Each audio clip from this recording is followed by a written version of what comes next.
Hi friends, Manoj furniture shop ముందు ఒక అతను బెంజ్ కారులో వచ్చి ఆగుతాడు. మనోజ్ ఆ వ్యక్తిని చూసి, రిచ్ కారు నా షోరూమ్ ముందు ఆగింది అని ఆశ్చర్యంగా చూస్తూ ఉంటాడు. అతను స్టైల్గా కారు దిగి లోపలికి వస్తాడు.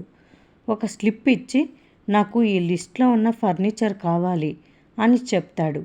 ఆర్డర్ ఓకే చేసి అడ్వాన్స్ ఇవ్వండి సార్ అని చెప్తాడు మనోజ్. రోహిణి గారిని పిలిపించు, ఆర్డర్ ఇస్తానని చెప్తాడు అతను. తను ఇప్పుడు రాదు సార్ అని చెప్తాడు మనోజ్. ఆవిడ లేకుండా నేను ఆర్డర్ ఇవ్వను అని చెప్పి వెళ్ళిపోతాడు ఆ వ్యక్తి.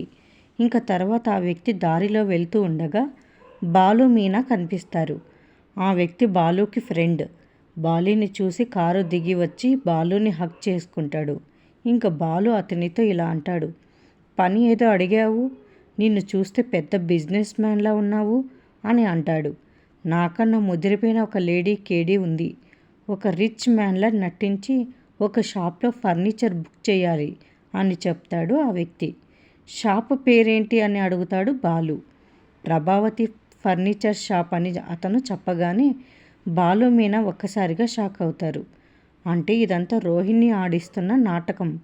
రోహిణి ఫర్నిచర్ షాప్లోకి ఎలాగైనా రావాలి అని, ఆ వ్యక్తి ద్వారా తను వచ్చేలా చేసుకోవడానికి ఇదంతా ప్లాన్ చేసి ఉంటుంది. మరిన్ని అప్డేట్స్ కోసం ప్లీజ్ సబ్స్క్రైబ్ చేయండి. Thanks for watching.